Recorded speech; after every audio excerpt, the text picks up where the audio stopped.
welcome to the inaugural episode Right. of Vikingology.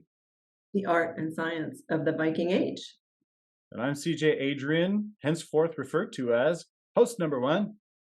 And I'm Terry Barnes, henceforth host number two. Numéro deux, numéro un, numéro deux. How about Tver in the Old Norse? There you go. Or thing one, thing two, Dr. Seuss. Yeah, exactly. And we will be hosting a brand new podcast, the title of which I mentioned at the very beginning of this video. Yes. But all about the Viking Age. All of the history of it, all of the archaeology of it, all of the historical fiction of it, right? Exactly. Well, and I think we're going to talk a little bit here and there about the popular culture perceptions of the Viking Age. Absolutely. Myth versus reality. That'll be fun. Right. Well, let's start with, for people who don't know us, Terry, who are you and why should anyone listen to you about the Viking Age? Well, let's see. I am a historian, a medievalist historian, and I specialize in the Viking Age. I've been working on Viking history for about a decade now, and I live and work in Portland, Oregon, teach at a college and a university here locally. And it was actually through one of my students and their research that they were doing that I came across your website. And lo and behold, found in the credits there that you were also in Oregon. And so I reached out to you and we had a conversation about maybe doing something together. And so here we are. And of course, I also found out that we were born on the same day. And so it just seemed like, one of those kismet things, right? Like this was meant to be on some level. So here Or we as a are. Viking might say, fate. Yes, exactly. The Norns have, Yes, weaved. they have spun the skein. Yes. Spun in the skein of life. The spinners. Is that right? The skein, right? Yeah. Yeah, right. Yeah, exactly. So so I think this will be an exciting way for us to get together and talk about Vikings, have fun with Vikings, and like you say, maybe dispel some myths. But also, something that's interesting to me and has been for a long time is the way we all engage with the past, whether it's through movies or TV or video games or books or, academic journal articles or whatever it happens to be. There's something different in it for everyone. And the interesting thing I think about the Viking Age is, as you know, we have some issues with sources and gaps in the sources. And there's some exciting ways that people tend to fill in those gaps in the sources and kind of manufacture a mythical Viking that they wish to be. I think it's kind of fun to explore some of that and the way we engage with this past as well. And for those of you who don't know who I am, I'm CJ Adrian, also a historian, published in French in France. And I write historical fiction novels about the Vikings because there's more income potential in historical fiction than there is in actual history. It's the unfortunate truth, but it is true. Probably more readership too, quite frankly. Yeah, exactly. A lot more readership. So a lot of my readers like to tune into my historical things that I do, my blog, kind of your student who found my blog, who probably also saw, oh, look, books, So they go hand in hand, but it's also a fun juxtaposition to have the historical side and then to have the fiction side. And how do I marry the two in a compelling, convincing way that honors the history without going too crazy, but also creates a narrative that is compelling to modern audiences, and playing that, understanding the modern lens from which people operate to view the past, feeding into that on the fiction side, but also retaining some kind of legitimacy from the historic standpoint. So it's a very, very difficult tightrope to walk, and it makes for fun discussions for a podcast.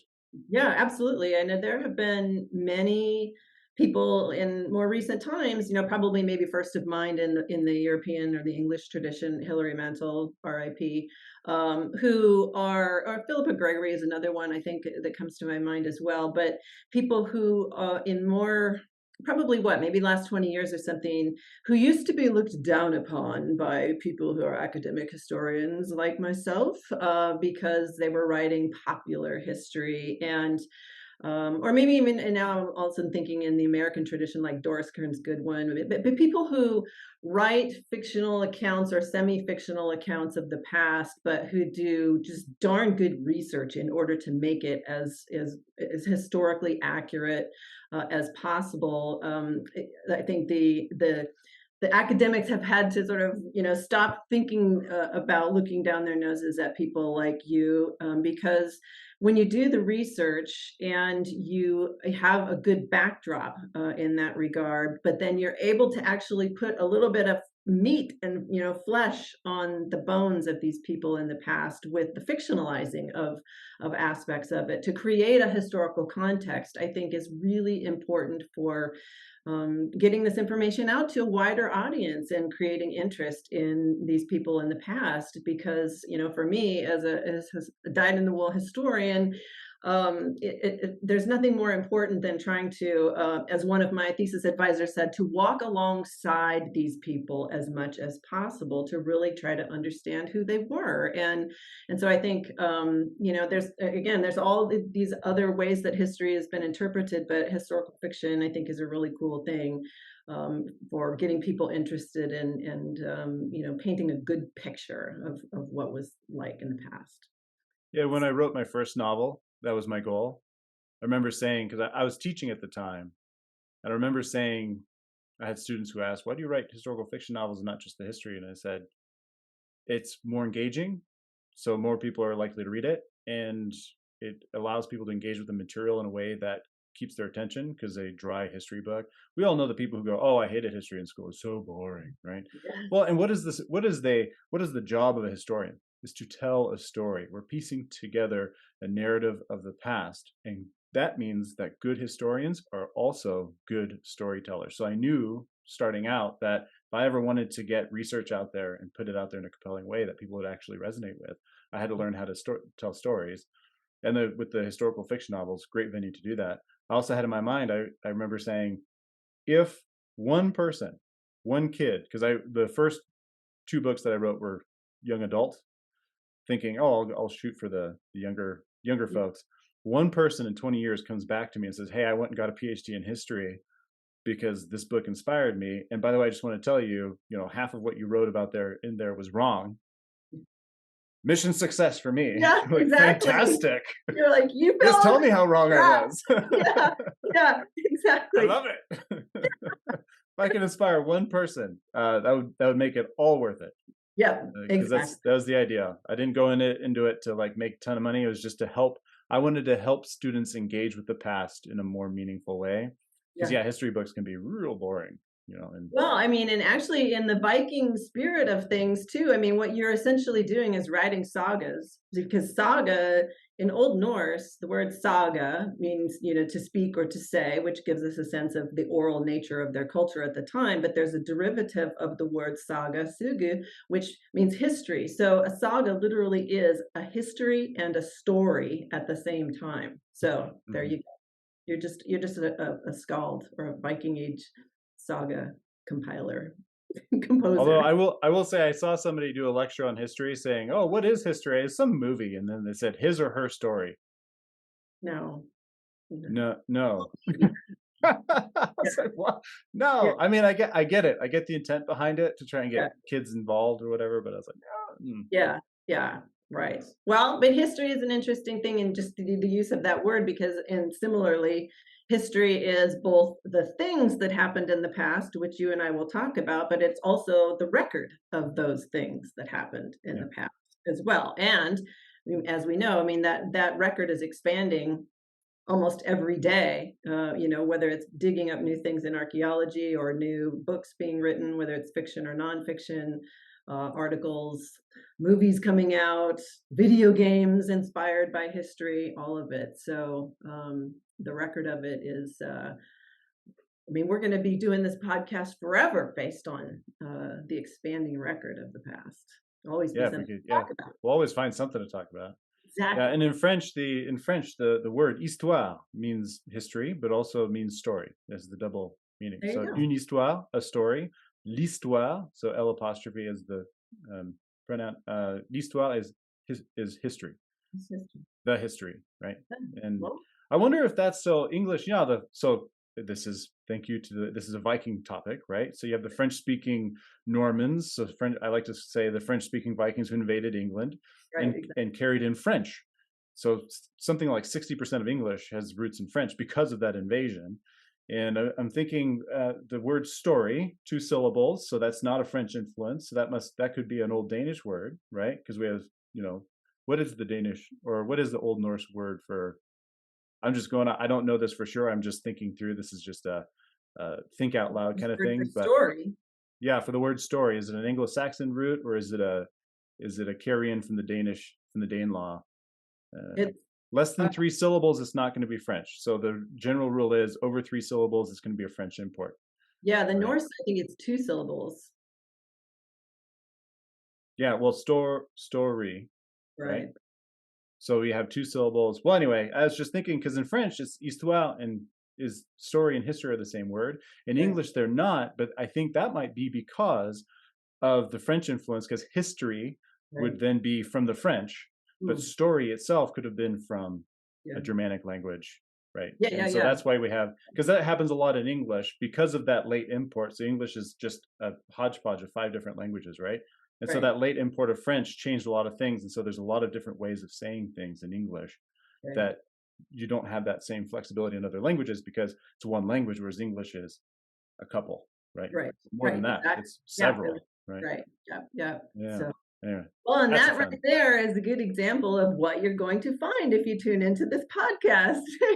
We will go off on tangents and down rabbit holes, but we will hopefully always bring it back to Vikings. Yeah. Well, and that's what I did. I brought it back to Vikings, right? Yeah, It's yeah, that was an exactly. article I wrote a few years ago. I said the Vikings, an English teacher's worst nightmare, because boy, they messed the English language up. They Yep, changed it. yep, yep. Speaking of topics, I think today we can very briefly just to give another taste of what this podcast is going to be about. To, Right, talk about the subject that actually brought us together, which is how did the Viking Age begin, or what were right. the factors that launched the Viking Age, which I believe is the article that I wrote on my podcast or not podcast, my blog Yes. that your student found, and then you sent me yours Or because you wrote one too. yeah, actually, the student didn't find it. They found something else. I can't remember what it was. But then, as I looked at your website and then sort of perused through the various blog posts, and then I saw that about what caused the Viking Age, and I just had happened to publish my own article about that just a couple of 3 months ago. And so, yeah, so then that's what kind of got me to reach out to you and send you my article and see what you thought about that. But it's a subject that, I mean, like a lot of things that we'll talk about with Viking stuff, we're going to be like, okay, full disclosure, before we say one word, the answer is we don't know. No clue. That there are many hypotheses for why this thing called the Viking Age, which begins in roughly the mid 8th century, started to happen because clearly Scandinavians actually lived in that part of the world prior to the 8th century, and there was arguably piracy going on and other things that we tend to know as being, Viking. But there is something of an escalation in the activity as far as raiding, and there is an escalation in not only the different raid events, but also then the number of men and the number of ships that go out and do that, particularly over the course of the into the 9th century as well. And the question is always like, why?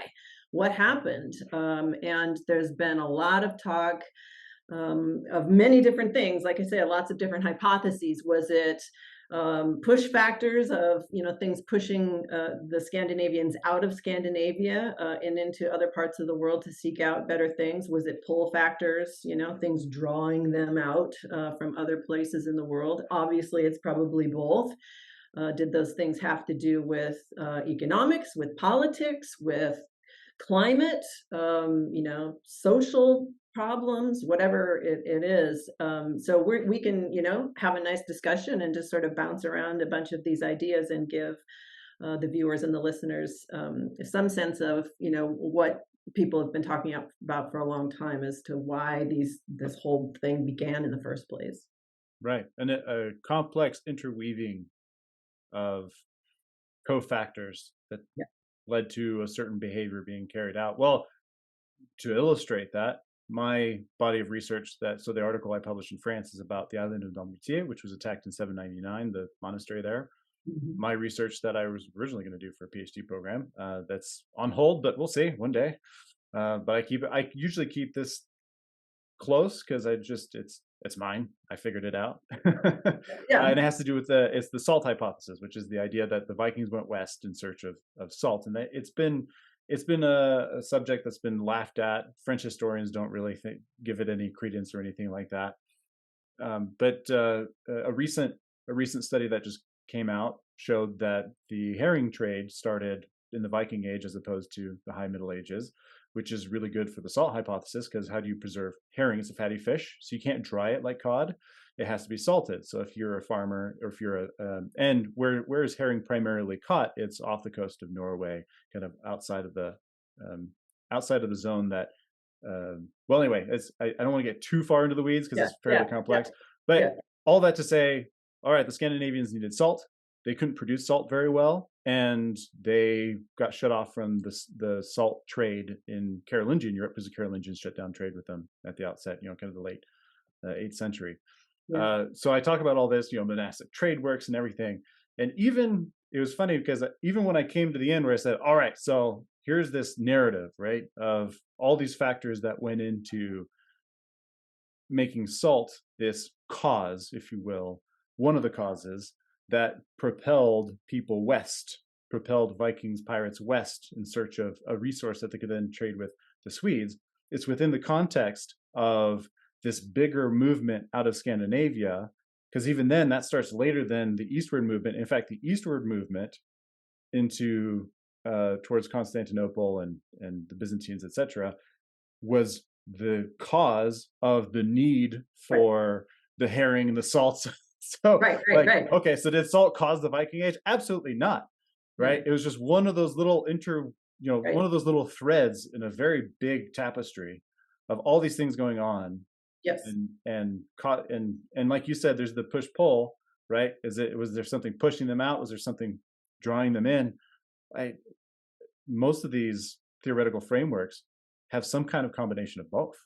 Absolutely. Yes. I mean, and this is one thing too that, you'll hear me say a million times, and I have already a little bit, cautioning my students, it's don't have this sort of either or kind of, if it was either this or that, as though you're seeking for one cause. History is literally never that way. There's Mhm. always a confluence of factors that come together at a particular place, a particular time. I mean, you can ask this about just about anything, right? It's like, what made the ancient Athenians be the it place in the 5th century BC, right? And make advances in many different things. What made Florence, Italy be the place in like the 15th century when the Renaissance gets started? These places that tended to be, on the grand scheme of things, pretty small little specks on the planet, right? But something, lots of things convened and made something happen. And all things that we would look back on as historians, and say that was a historical event. You're never looking for one cause. I mean, if you are, it's a fool's errand. It's always going to be multi-causality. And so you're just kind of looking for how all of those different causes came together.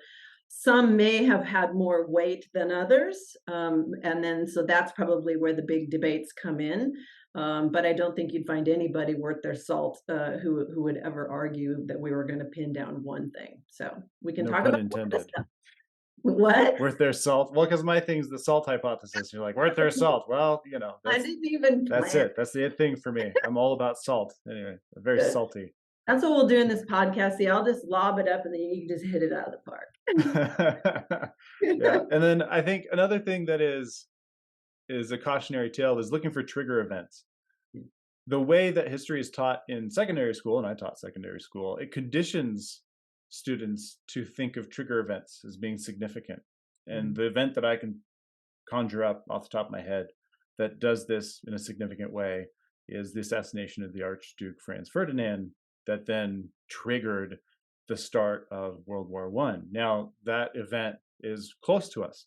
So we have a lot of information that we just would never have for 1,000 years ago for something like the Viking Age.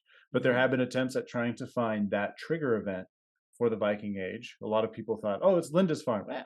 No, because they were showing up at the port of Portland in 789. The Anglo-Saxon Chronicle tells us, there were trade links, right? And then there's that study about the whetstones that showed that trade links that started in the early 8th century between Normandy and Norway, and plus the reindeer antler comb that showed that there was trade happening between different parts of Scandinavia far earlier than we previously thought. Right. So as far as trigger events, that's another fool's errand, is, trying to find one cause or trying to find one trigger event. You're never going to find it. You'll find things that are significant that maybe help propel things forward, but it's always within the context of a much bigger story.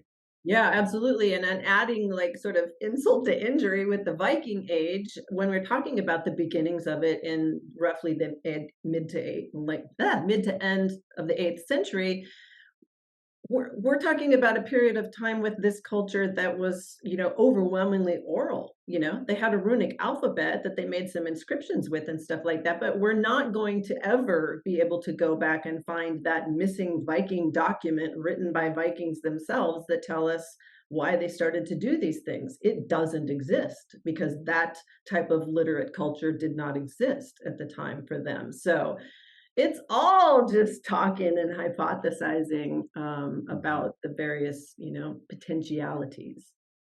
Yeah. It's a fun topic that we'll probably circle back to over and over and over again. Absolutely. Yeah. I talk about it all the time. It's fascinating for me to think about what did move that forward. Yeah. A bit like, when the Spaniards started moving out toward Mexico, and then they brought back a bunch of gold, and then it offset the gold standard, so it bankrupted other kingdoms, who then launched their expeditions abroad, and that started the age of empires essentially. Yeah. And which is kind of fun to think about. And so you think about the Viking Age too, like what economic causes, what sort of population movements over time. Yeah. Just there's so much to it. It's one of those mysteries, and that's how I really appreciate the paleontologist Jack Horner. So people always ask me, why are the Vikings so popular? And I watched this great video from Jack Horner, who he advised the Jurassic Park movies. He says, why do kids like dinosaurs? Well, because they're big, they're scary, and they lived a long time ago, and they're not here anymore. Yeah, exactly. And so people go, why do people like the Vikings? Well, because they're big, they're scary, and they lived a long time ago, they're not here anymore. It's that same thing. It's what makes the Viking Age so interesting is the mystery. Yeah. It keeps up the intrigue. It's that narrative gap that we all seek in our stories, right? Are we going to get to the end? Are we going to find this out, right? And so we can lament the idea that we have so many gaps in our knowledge, and there's so much that we don't know, and go, oh, it's so frustrating. At the same time, that's what keeps it interesting. So if we knew all about it, nobody would talk about it anymore. Exactly, because I liken it also to a puzzle. It's like if I have a puzzle and I know at the outset there's 2 or 3 pieces missing, that I've lost them. I don't know. For me, and the way my brain works, it doesn't stop me from wanting to put together 95% of the puzzle. So Right. it doesn't deter me to know that I'm never going to get there 100%. I think the pursuit of it is cool and interesting, and I think people in the past are just interesting. And I do think that not even just the Viking Age, because the Viking Age is squarely in what we call the Middle Ages, right? The medieval period in Europe. So the wider medieval period, even still, I think there's just, the exotic nature of it in that people, I mean, it's so different from, because it's pre-modern, and it's people, especially when we're talking about sword fighting and, whatever, all this other kind of crazy stuff that goes on.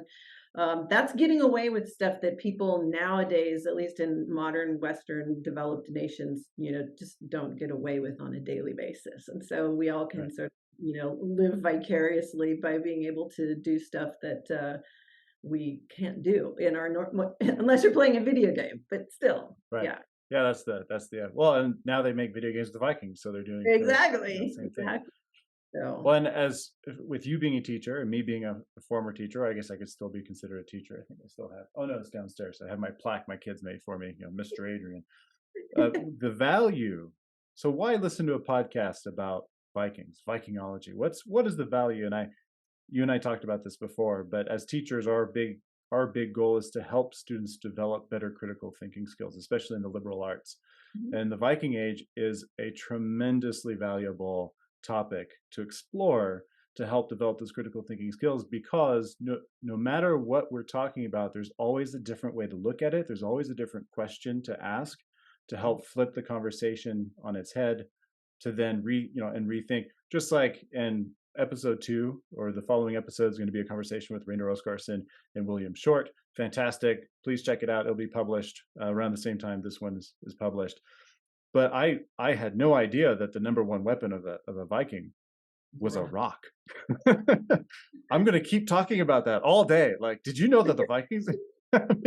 Well, then you have to reevaluate, like, is what they said, legitimate? Can we look at it a different way and say, okay, rocks were part of the arsenal. Can we actually say, is that a defensible statement to say their number one weapon was a rock? And William Short was very careful to say, we can't really say what their preferred weapon was for sure. We can only say that these were used in these contexts as far as we know. And again, that critical thinking skill of being able to pause and not get too carried away and say, oh my gosh, they use rocks as their primary thing. It goes back to a fun conversation I had with my sister, and it was like a 2-week ordeal of back and forth fighting with my sister, because she comes up to me one day, she goes, hey Krista, did you know that orcas are the most ferocious animal in the ocean? And I looked at her and I said, that is an indefensible statement. She's like, what do you mean it's indefensible? I was like, well, how does one measure ferocity in the animal kingdom in the ocean? She's like, well, I don't know that. And I was like, well, so how can you say it's the most ferocious? And what is ferocity exactly as it pertains to ocean mammals? And she spent 2 weeks creating this thesis about how they're the most ferocious animals in the ocean. And I finally, I could see it. I said, okay, I will give it to you. But all that to say, sometimes when you hear something in the media, like some article that says orcas are the most ferocious animals, think carefully about what exactly that means and if it's a defensible statement, and what questions could you ask to undermine, and that's something you learn through studying history, studying in the liberal arts. Yes. In my business, you're constantly having students, and even sometimes the parents vicariously through the students saying, what is my child going to get out of this if they major in history? And my pat answer has always been, if you major in history, you will just live a more fulfilled life and be a more interesting person.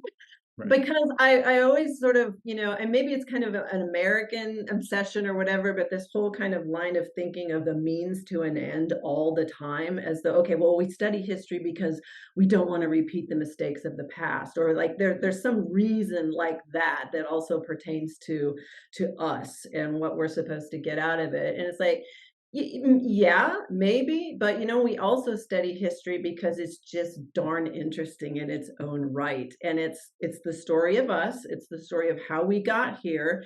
When you think about it, it's the only thing we have. Of course, I mean, we have a slice of the present right now, but this massive foundation of the human story that we stand upon is the only. We don't have the future. It's not here yet. So this is our touchstone for literally everything. And so there's just so much there that we can grab onto. And then from the practical side, like you're saying, what we call the soft skills, that it teaches the ability to hopefully look at other peoples and cultures and times in the world and do so without judgment, to try to understand people on their own terms, to be able to read various sources, look at various art and artifacts and other remnants of cultures, and inform ourselves by synthesizing all of these things. And then for people in the business of education, like you and I are, then hopefully taking that synthesis and then being able to articulate it for other people, so that we have an idea about a possible idea about what happened in the past. And again, all in service of just sort of, because it's just a really interesting thing to do. And to bring it back around to Vikings, who culturally, this is all over everything we see that is left over from them, is that it was unbelievably important to be remembered, right? It's like, you will die, but the deeds that you did and the type of life that you lived, and hopefully it was a good, drenger, good, honorable, trustworthy person, that your name will live on forever. And so whenever I talk about Vikings, whether it's in my classroom or in a more public event like this or a space like this, it's like, I know one thing, those people would be damn happy we're still sitting here 1,200 years later talking about them. They'd be very happy.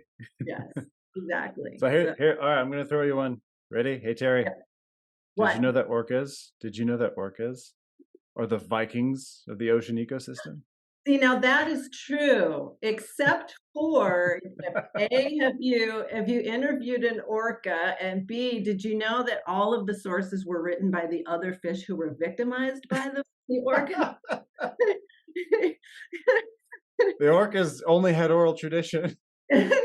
And therefore, as the great historian Peter Sawyer told us in the 1960s, it's probably a bad idea to get your ideas about the Vikings as barbarians when all of the sources are written by the people they terrorized.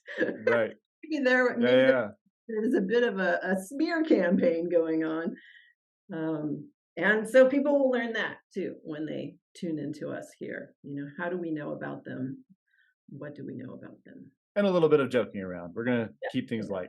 So exactly. I think that's it for today. So we'll sign out, and thanks everybody for tuning in to episode 1 to learn about us and what we're going to be tackling with Vikingology. Stay tuned for episode 2 that will be published not too long after this one. And that'll be with Raynor Oskarsson, William Short. We also, just a preview of the next, we have 3 guests after that, 4 guests. Yes, so we'll have Dr. Matthew Panesi, who will be talking about monasteries. We know that Vikings, at least in the Western expansion, were very keen on hitting monasteries and stealing things and doing, crazy things to the monasteries. So we're going to talk about why that would be. Monastery might not be the first thing that comes to someone's mind as to a big target for that. Then we will also be talking with Sigurlaugur Ingolfsson, who is an Icelander who is doing some work on Viking Age housing. And then we'll also be talking to Dr. David Zori, who is a Viking Age specialist. He's an archaeologist and historian who's done a lot of work in Iceland, but in other places as well. And looking at some of the saga evidence and how much we can rely on sagas as actual history.